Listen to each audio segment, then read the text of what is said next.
Anyway, guys, I'm back, and there's something I really want to talk about that has been irritating the crap out of me, and that's all this talk about. Oh, the Linux desktop isn't ready for gaming, but yet a lot of people before having Steam on Linux were saying, "Oh, I will build me a Linux box or install Linux on my computer once Steam makes it there."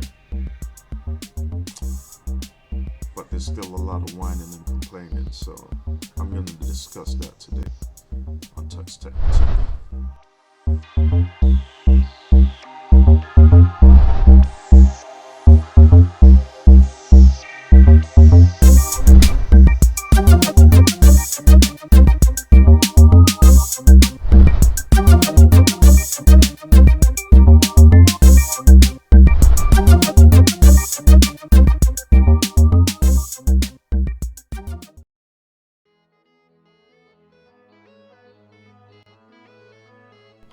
Alright, guys.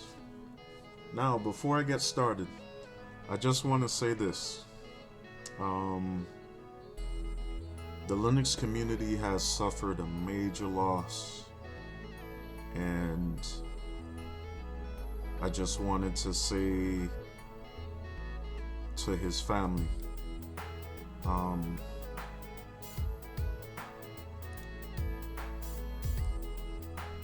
he's in a better place now, and hopefully you guys will be able to get reacclimated with your loss. And he's been very near and dear to a lot of people in the Linux community, and he was a very important person in the Linux community, and I just wanted to say it to you. Thank you for all your contributions to us, and we will remember you. You will be greatly remembered. This individual that I'm speaking of, his name is Ian, and he was one of the co-founders of the Debian software, which Ubuntu, Linux Mint, and quite a list of other variances of Linux are actually based on. His contributions were great, and like I said, it's going to be a major loss, so rest in peace, Ian.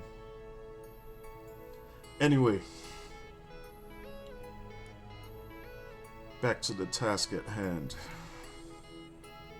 What I wanted to discuss is all these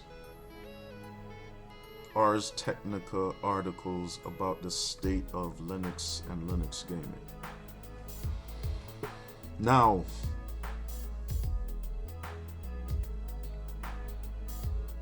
I just wanted to put forth a disclaimer of sorts that I take these articles here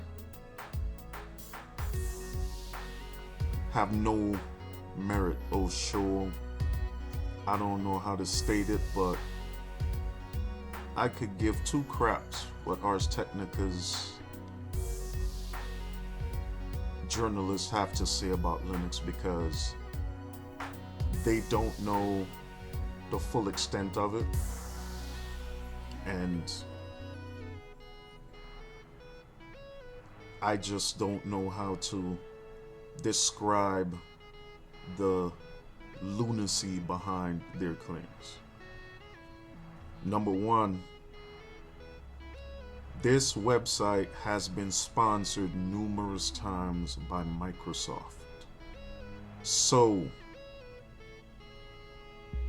just take that into consideration before you even comment on this video.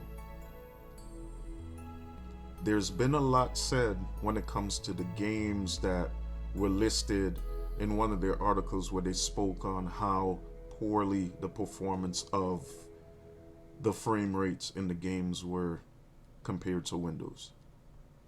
Yeah. Issue number one with those claims. All of the games that they had listed were wrapped in some kind of Eon wrapper, which was produced by a company that I don't have the name of off the top of my head, that give us the ability to have these games and the functionality with the OpenGL software and the responsiveness needed with the games themselves to actually run as smooth as they are in Windows is virtually impossible. Number one reason why: they were designed to run on DirectX, not OpenGL. So comparatively, having the comparisons of, oh, this one has 20% or 20 frames a second less than this game, or 40 frames a second less than that game, of course it is gonna perform the way it is. It's not designed to run on the platform, so it's not gonna run 100%. That's the mar of a moron. If you're gonna sit there and state those claims, have a fair comparisons. It's like you're trying to compare a 1,000 horsepower electric engine to a 1,000 horsepower gas engine. There's no comparisons. The electric engine has full power. It utilizes all of the torque from 0 RPMs, when a gas engine car might vary between RPMs to gain its 100% of power. Referencing cars to make it easier for some of you guys who are into that type of stuff. There's no comparisons. Now, hopefully when the Vulkan API is released, this is supposed to change the performance of gaming in Linux altogether. The Vulkan API is going to be replacing OpenGL. It's going to be a new standard for writing code for games in Linux. And hopefully this new standard is going to take away some of that finger pointing. Oh, this is faster, that is faster. Shut up. I could play the damn game in Linux. That's all that matters to me. And for those of you that state that you're not going to play the game because you got a 20 or 30 frame per second difference, you're crying over spilt milk. You're just grabbing the coattail of the first man that states that he knows it all and saying, well, this guy says that guy says that, this guy... No, shut up. Just experience it if you didn't have the chance to before, and just shut up and just enjoy it. Point blank, just enjoy the game. I have a few games that I've installed on my system. They're not all AAA titles, but they're games that I've been interested in. There's a lot more games that I would love to have, but I don't have the time to sit and have 50, 60 games on my system and not even be able to complete one. That doesn't make any sense at all. So, let's see. Run Steam real quick. Just gonna do a quick little update. Oh, here we go.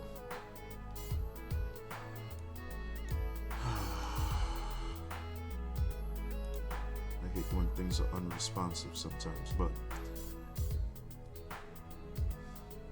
I just have a couple of games here that I have listed. There's some that I had issues with, and those issues for me haven't been really much to sit and cry about. But anyway, I installed Grid on my, well, I haven't installed it yet, I just paid for it, and I'm gonna install it when I'm ready to play it. But Grid is one of those games that I've been waiting for a long time for. And let me see, what was the release date of Grid? The official release date was, I know it was long before we got it here in Linux. I believe it was released in 2014. Yeah. It was released sometime in 2014. I believe it was June or July 2014. And we didn't get it till almost December of the following year. We have it. Now, this is one of those titles that people complained about and stated that the game performed poorly. Really? Having over 50 frames a second with any 9 series graphics card like the 960, the 970, the 980, the 980 Ti. If you have a Titan X or a Titan Z, fine. But to the level of cards that can be afforded by people like myself, I'm not rich. You can still pick up a 780 Ti. There's some problems that were incurred with the Xorg or the Edge driver that people were having problems with the 780 and the 750 in Linux. I have the 760. There's some people that have the what is it, the 780 Ti and the 770, and they're able to run the game with over 50 frames a second easily, with the frame rates dipping no lower than like 32 frames a second at the lowest.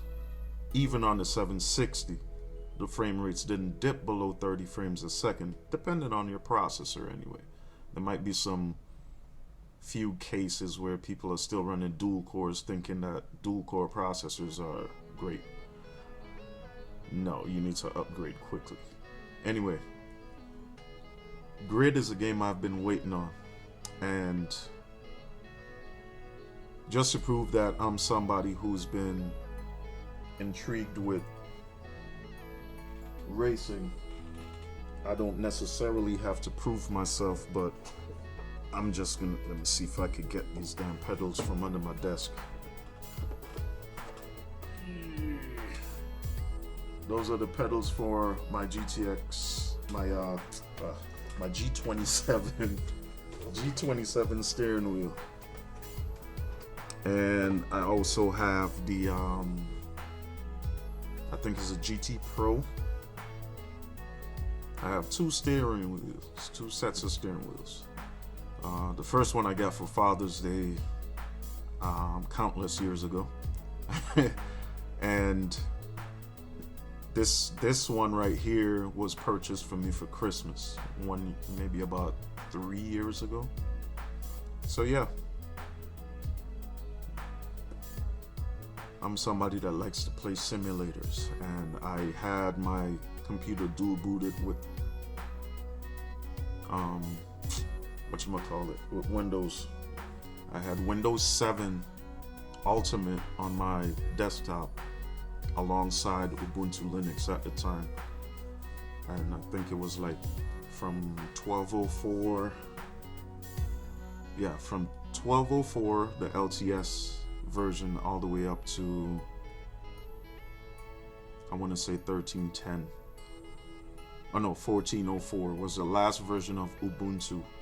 I mean, like vanilla Ubuntu on my desktop. Then I switched to GNOME once they gained some stability with the desktop and had the additional features where you could put these different sensors and stuff, like you see here with my 760. It's running at idle at 44 degrees Celsius, which is kind of warm for me, but it's okay. I've been doing a few things with my computer this morning, and I've actually had the desktop, when it actually was turned on initially, it was idling at 38 Celsius, which is, I think that's a little bit below the average body temperature. So even at 44, it's not too bad, but the thermals right here, you can see it's 44C. Power Minzer, it's running at its lowest, at the lowest that it could actually run, and these are the different clock speeds that you see here when my cursor is moving around. We have 4 levels of clock speeds. It's at 0 right now, idling at the lowest possible frequencies. And whenever I start doing anything labor intensive on the system, then those frequencies will increase. Like if I open my browser right now and try to turn on view a high definition video, it'll actually turn the frequency up to maybe like the 12, it'll jump up to level 3. It says 2 here, but that's like level 3. Anyway, yeah, you guys have seen this interface before, and I think it's time for a new one. I was thinking about designing one and kind of trolling NVIDIA with it. And design an interface and email them and display it and advertise it, be like, oh, new interface for Linux. Thumbs up if you want me to do that. That'll kind of be like something that has to happen in order for some changes to come about with this stuff. And it's pathetic. We can't even overclock without having to jump through hoops on Linux. I mean, that's not something that I'm in favor of, but for those who are enthusiasts and really want to push the performance of their computers might want that if they're coming over to Linux. And it's not available for you. So if that's your thing, stick with Windows until, you know, that type of thing is available. Also, there've been a lot of problems and talks about the state of SLI in Linux, and this is a problem for me. This is a major problem for me. Now, right here, I'm gonna leave a description in the description below the link to this website, so that you guys could, who are viewing this video, could actually vote from the version of desktop that you actually have, that you want to have this SLI feature available in Linux, because it's not available. And like I said, there's some ways to kind of string them together using you know, a few little lines of code and plugging them in the terminal and baking and cooking them and doing whatever. I don't want to go through all that. I'm a long-time user of Linux, and I'm kind of, that type of stuff is getting kind of long in the tooth. I don't want to have to keep doing that all the time. That's why on my videos I try to minimize using the terminal as much as possible, so that I could prove to my audience that it is possible to plug something into your Linux box and it work without you having to jump through hoops. That is one of the premises of my channel. So if you're still with me right now, I really appreciate the fact that you're still here. Just bear with me a little bit longer. There's something that I want to discuss here on Ars Technica's website. And I actually pulled up a link where they had nothing but good things to say about one of those Surface tablets. They were taught everything was positive and hunky-dory. And anytime they have an article about Linux, It's shit. It's shit. It's shit. It's shit. It's shit. It's shit. Come on, really? Come on, people. Really? Really?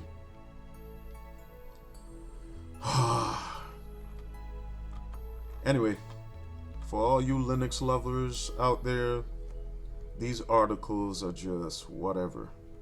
There's over 6,000. This is the part that, like, it's been roughly a year. There's a little over 6,000 games on the Windows machines. 6,000 games. Who's gonna sit and collect all of them? If you have a collection of all, you're crazy. Anyway, 6,000 games on Windows, okay? We have 1,500 within 1 year of having Steam. 1 year. We have 1,500. So how long do you think it's gonna take before the entire library is available on Linux? And I would say this too. We don't even have to have the entire library to have people migrate over to Linux. It's just a few key titles, like all the Call of Duties and your Battlefront and your Battlefields and a lot of those automotive titles, those racing titles like iRacing, Race Room. Once these titles are brought over to the Linux side, there's going to be a lot of people migrating over. Minus the fact that you could overclock and all that. People who are into games, titles like that, don't give two shits about overclocking. Unless you're somebody like, what's that guy who's a YouTuber, Jay's 2 cents. What's up, Jay? Jay's 2 cents. He likes to do all that overclocking and stuff and get into all the nuances of the gear that he has and liquid cooling and all that hocus pocus. I'm getting too old for that mess. Oh man. But the state of gaming here, let's see what they have to say about that. Well, you know, what did I do here? Okay, as far as in my little Steam collection here, you can see that I have The Witcher 2. That game runs really smooth on my computer. There's people who are complaining about having texture popping errors and a lot of screen tearing. Just turn off the VSync. Turn it off. Turn off the freaking VSync and you'll be fine. If you're still having screen tearing, and don't turn it off in the game settings. You turn it off here in your graphical settings here. See right there? That's sync to VBlank. That is VSync. You turn that on, you turn that off. I have it on because it prevents the screen tearing here in my video. And the allow flipping is a totally different... I don't want to get into it. Anyway, back to the games. This war game here, I have never played any strategic games like this before. I've never been into them. I just purchased it because it was $2.50.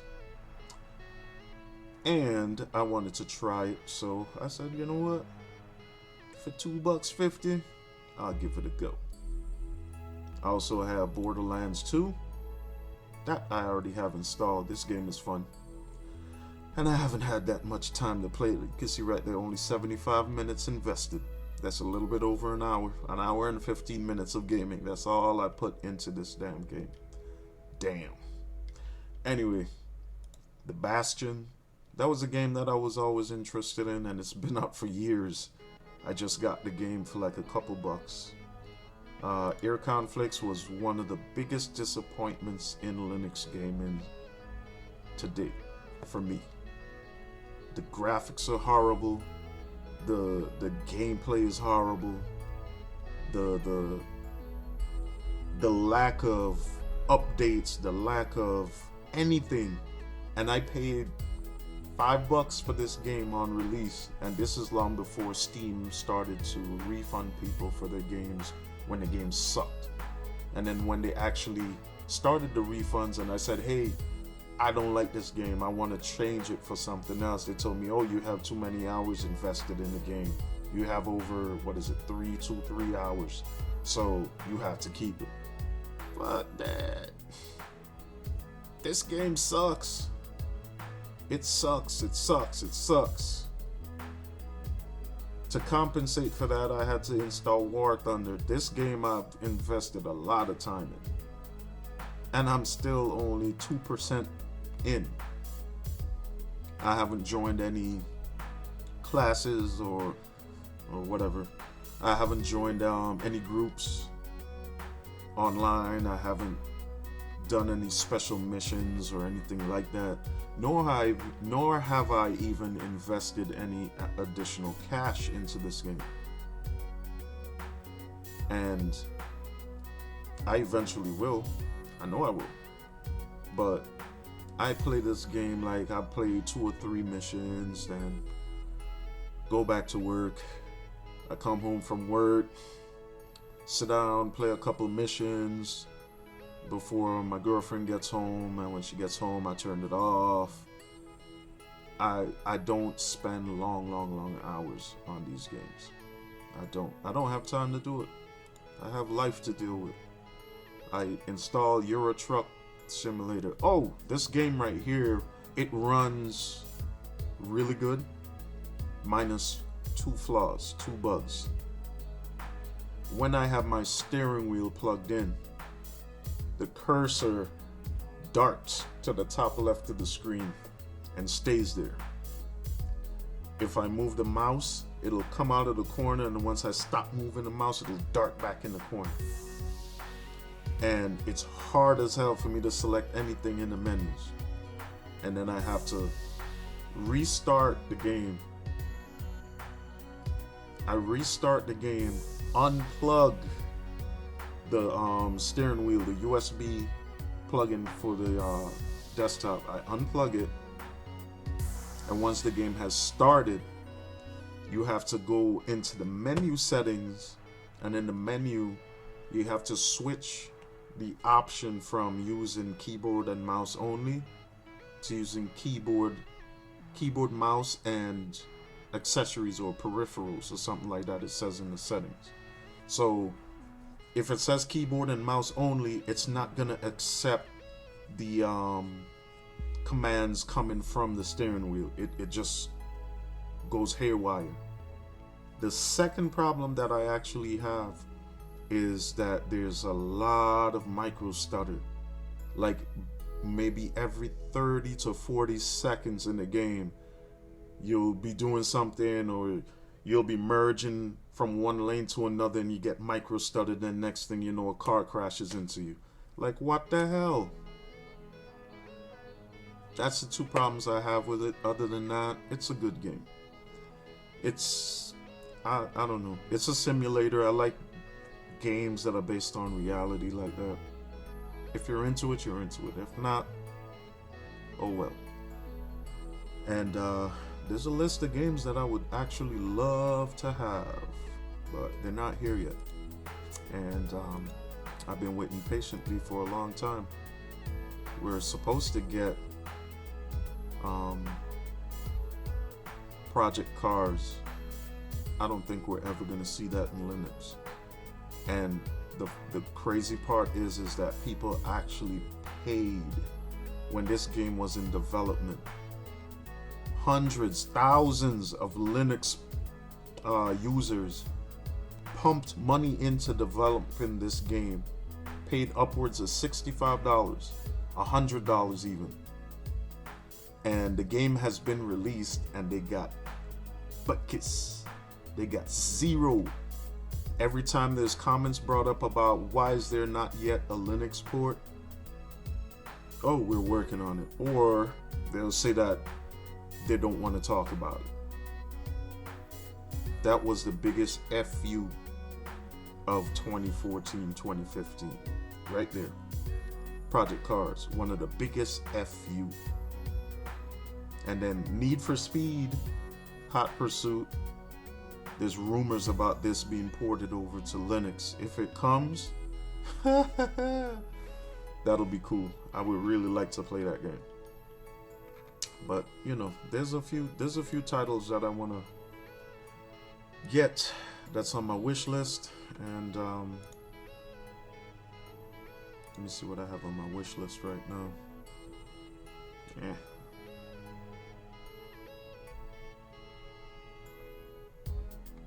Yeah, this game here reminds me of Road Rash. For all those old school gamers that had a Sega, what was it? Was it the Sega Saturn that had Road Rash? No, the PlayStation 1 had a version of Road Rash. Yeah, the PlayStation 1 had Road Rash. This game reminds me of that. But this is called Road Redemption. Whatever. Shadow of Mordor, I am definitely getting that game. And that's another AAA title that we actually have on Linux that people were complaining about frame rates. The game is playable. It's not like it's running at 11 frames a second. It's running at between 35 and 40 frames a second on a good graphics card. Not no GTX 430 and 460. You're a moron if you're thinking that you're gonna get better than 20 frames a second with if that's the case. But 750 was it? Yeah, a 750 Ti runs this game at over 30 frames a second at medium to high, not high setting or ultra, medium to high settings. Okay, a 760 could play it on high settings. The 780, then the 960, and the other 9 series graphics cards definitely plays it at higher settings from high to ultra, basically. So the game is actually playable. It's not like it's having these disgusting issues where the game just runs so horribly that you can't even really get into it. It runs to a point where it's playable. Period. It's playable, period. This Strike Suit looks like an interesting game. It reminds me of Gundam. For the old school cats who are still watching, it reminds me of Gundam. That's why I like it. That's why I want to get it. It's like a cross between Battlestar Galactica and Gundam, to be honest with you. I don't know if that's a good enough analogy, but I'm gonna stick with that. Yeah, Battlestar Galactica and Gundam. That's what it's like. But anyway, WTF, Ars Technica. WTF. You guys really need to eat a fat one. Lay off of the Linux discrimination. Feel like you guys are being racist towards Linux users. Just imagine me white. The white guys too, yeah. If you're a Linux lover and you're white, they're discriminating towards you too. So, chew them out about that, you Linux lovers. But anyway, alright guys, I am going to close out with this. This is for those who have not heard of this application. Those who have, if you want to stick with the video and watch me breeze through, then fine. This is an application that you can install called Airdroid. You access files from your phone wirelessly to your computer. It connects through the app, through the cloud, through the this, through the that, somehow. Anyway, I can access messages. All the messages that I've oh my god, I hope you guys didn't see that. But anyway, you can access messages on your phone. This is, I donated some blood, and these people have been harassing me because I have O positive blood, which is a rare blood type. I think it's O positive and AB negative is the rarest blood types that you can find. which you could donate blood to anybody. Any other blood type listed, you could donate to anybody and they'll be fine. And it's not vice versa. Anyway. My big brother in Canada, yada yada yada. Videos. Let me see if it's gonna pull up that video I recorded. Yeah. This video here I recorded maybe about a month ago. And this is all content on my phone. The images that I shown in my previous video discussing the Bluetooth and the mouse setup, and I have some images of my daughter there.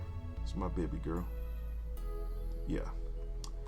But anyway, I took a few pictures and I chose the best two out of them to actually present them in the video.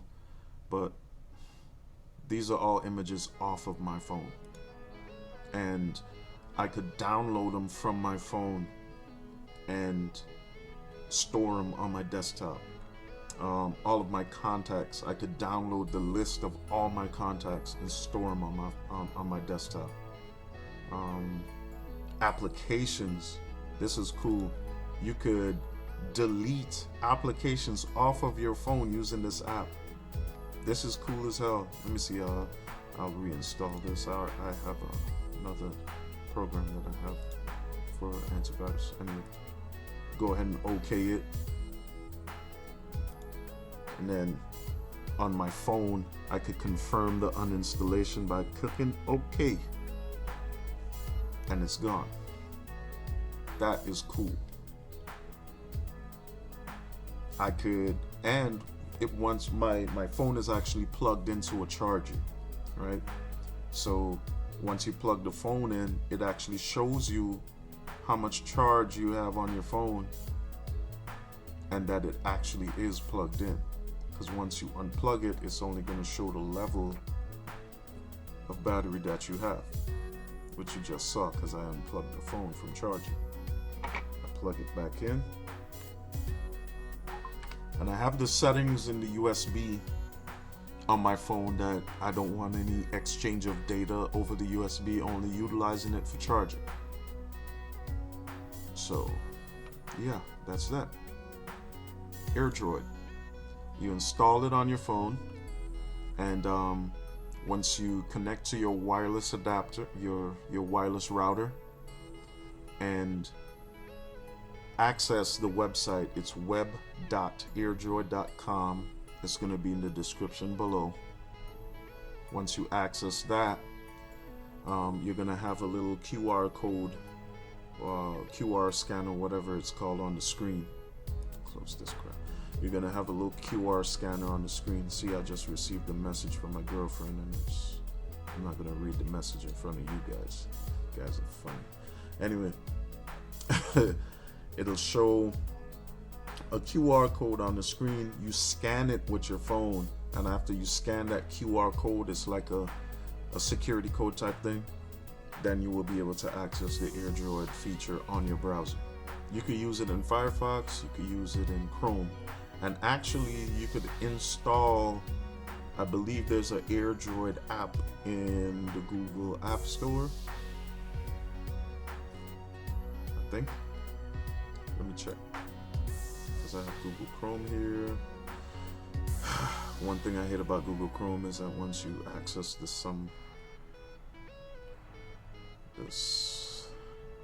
don't ask me for no password right now.